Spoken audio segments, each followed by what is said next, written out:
AI is disrupting. I don't even like to call it disruption anymore. I think it's accelerating. Well, recently, practical application would be just on the QA testing, which is all about answering the question of how are we delivered child well-being, and can we prove an outcome towards that? And just on the QA testing alone, automating this, we've cut that time by 80% in the last year.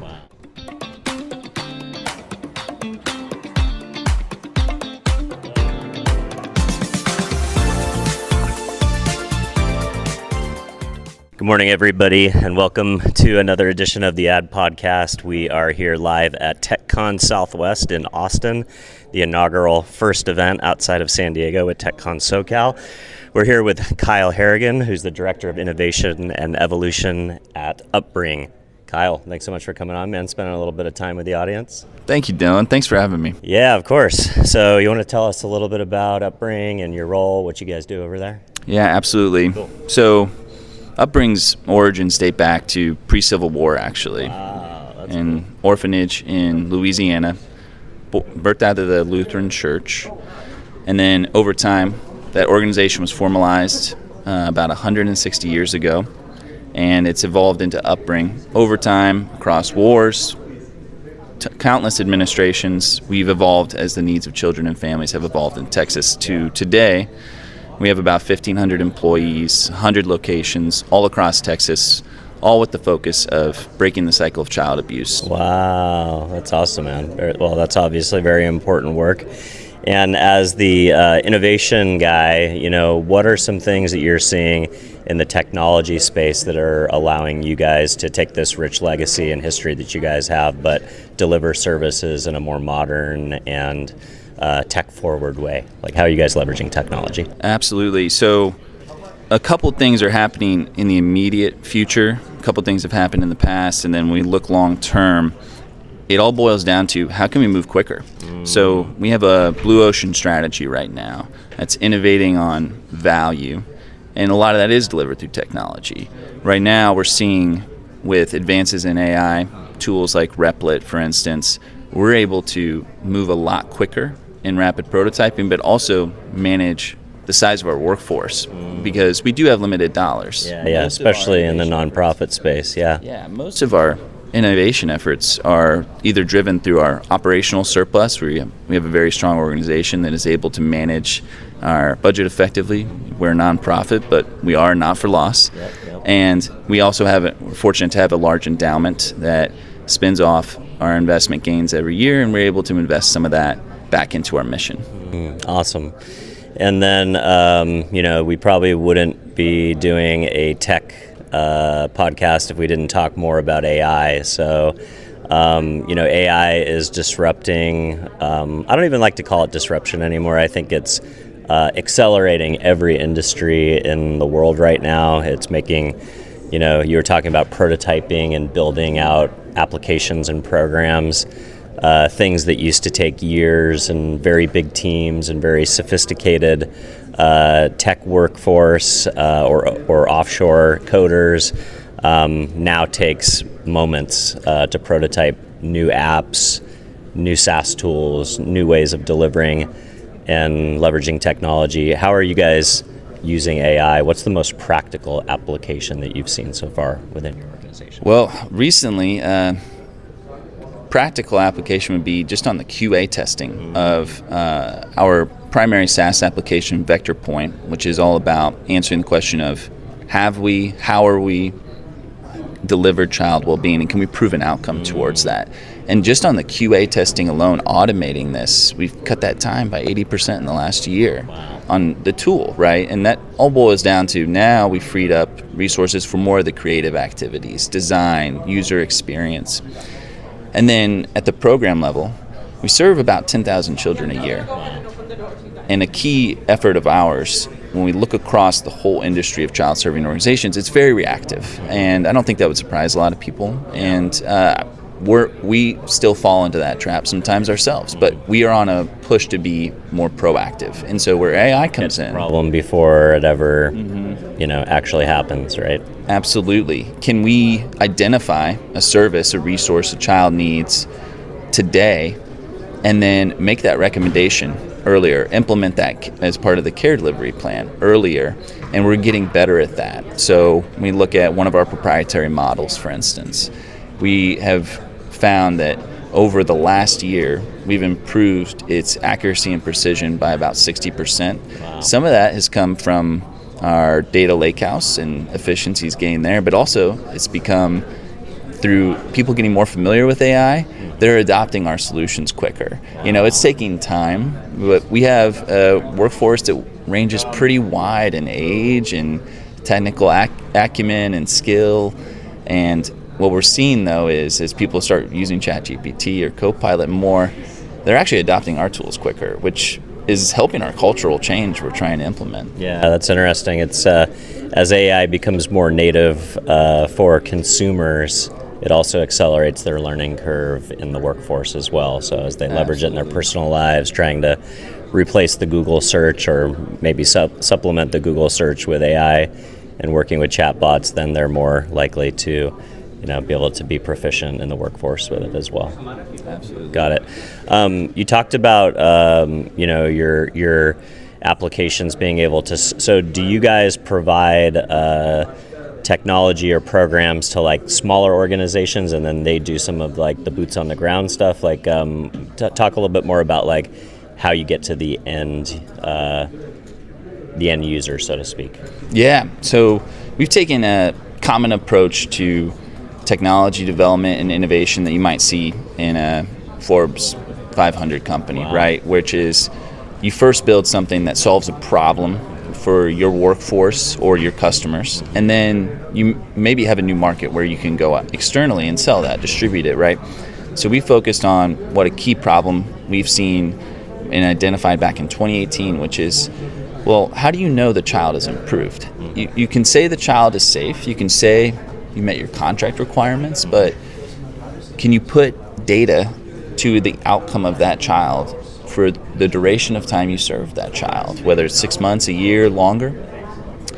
And can you do that in multiple contexts, whether that be a preschool? So we operate about 50 preschools across Texas, whether that's foster care, whether that's a youth aging into adulthood. Can you streamline and find some commonality to be able to prove an outcome? Well, we identified that, and we anchor everything in that outcome around child well-being, that holistic perspective of has the child improved socially, emotionally, behaviorally. And once we tested that approach, we found it was working, we could put data to it. Well, that's when we went into investing in the technology, and so our first customers were internal. Now we're on the outset of actually bringing on external customers. Wow. We've really found, and this surprised us. We thought it would be foster care providers that would be interested in this, but honestly, their ability to invest in new technology is really limited from their budgets. But Head Start seems to be a real path for us. These preschools really do well at serving the child educationally, cognitively, and making those improvements. But also, do they know, has the child improved emotionally? There's a lot of talk about mental health, and there's barriers to that.